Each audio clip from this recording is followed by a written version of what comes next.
जीवों में क्या हो रहे हैं, कोई मर रहा, कोई पीस रहा, कोई किसी की कटाई कर रहा, कोई काट रहा किसी को, कोई कुछ का, अनेक अनेक मतलब अपने पापों को क्या करें, ढो रहे हैं।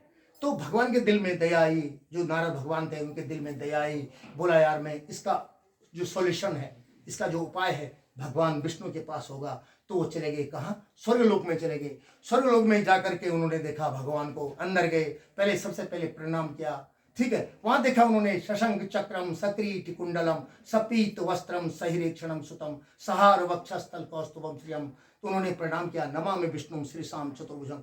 हे भगवान मैं आपकी चतुर्भुज को, ये चतुर्भुजी जो आपका वह है शशंक चक्र है, शंख के समान जिनका क्या है चेहरा है, और चक्र हाथ में धारण किया हुआ है, वनमाला जिन्होंने रखी हुई है, शशंक चक्रम सप्रीत कुंडलम, कुंडल भी उनके शोभायमान है, मोती हिरण्य के समान, बहुत बढ़िया सोने के कुंडल है। इस प्रकार से उन्होंने देखा, ठीक है। वनमाला से शोभित नारायण को देख करके मन में स्तुति करने लगे, पहले प्रणाम किया और स्तुति करने लगे। नारद जी बोले, वाणी मन से नहीं जानने योग रूप वाले, हे भगवान मैं आपको आपका क्या वो कर सकता हूँ, ठीक है। आप क्या है, आप तो खुद ही जानते हैं, हर इंसान की बात, दिल की बात जानते हैं।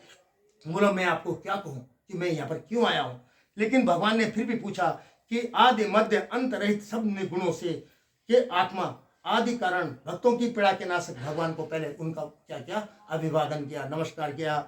और भगवान विष्णु ने जब नारद जी ने प्रार्थना की तो भगवान विष्णु ने पूछा कि नारद जी आप वैसे नहीं आ सकते, आपके आने का जरूर ही कुछ कारण होगा, आप तो कभी दिखाई नहीं देते हमारे पास, ठीक है, इसलिए आपके आने का क्या कारण है। और हे महाभाग सब कहिए फिर मैं आपसे कहूँ।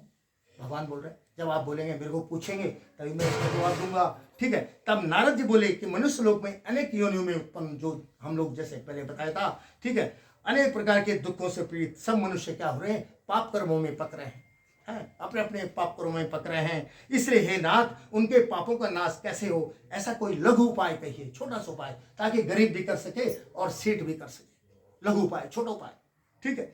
इस प्रकार से श्री भगवान बोले, हे वत्स लोगों के अनुग्रह की इच्छा से तुमने अपने बारे में कुछ नहीं मांगा। हमारे जैसे होते तो अपने बारे में मांगने लग जाते हैं कि मेरे को ये चाहिए सो चाहिए, लेकिन उन्होंने बोला नहीं, उन्होंने बोला तुमने बहुत अच्छा पूछा है कि औरों के बारे में पूछा है, और जिसके करने से मनुष्य मोह से और दुख से छूट जाता है, मैं ऐसा उपाय आपको बताता हूँ, ठीक है, कहता हूँ आप सुनिए। किसको बोला, नारद जी को बोला। किसने बोला, भगवान, किसने, विष्णु ने।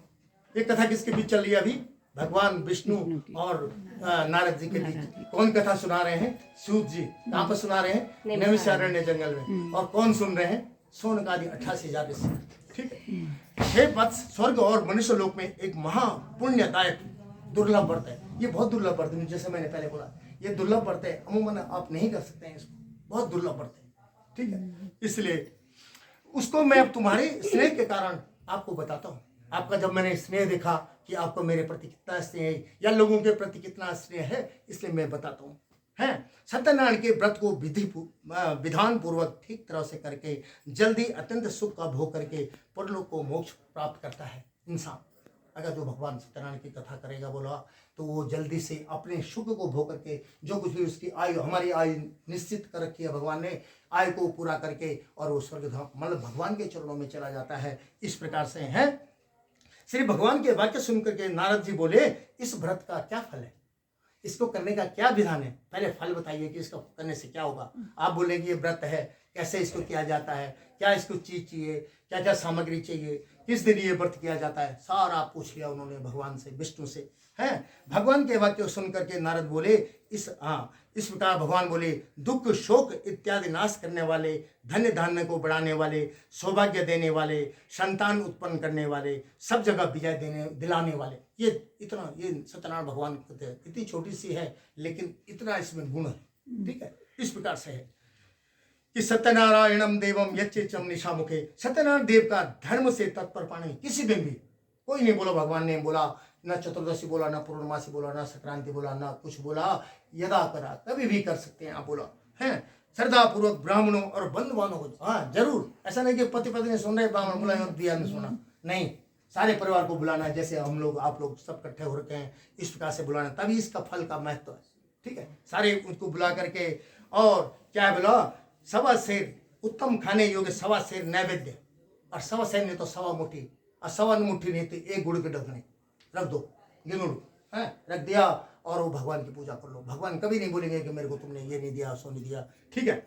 सब पदार्थों को मिलाकर इकट्ठा करके सवा मुट्ठी नैवेद्य या सवा शेर मुट्ठी, जैसे हो सके जितना हो सकता है ना, इस प्रकार से सब मनुष्यों को बुला करके कथा सुनिए, और ब्राह्मण को बुलाएं, ब्राह्मण से कथा सुनिए, और अंत में ब्राह्मण को दक्षिणा दे करके, ठीक है, बंधु बांधवों सहित ब्राह्मणों को भोजन कराएं, भक्ति पूर्वक प्रसाद ग्रहण करें, नृत्य गीत आदि करें, भजन कीर्तन करें, ना कि भैर जाते हैं फिर आए गाले में शुरू करिए, फिर इन करे हे उनते तो क्या फायदा हुए, गीत सुनते भैर जाते बोलो गाल ना दिया, बोलो भगवान जी कीर्तन करिए श्रीमन नारायण करके, और अपने घर को चले जाना बोला।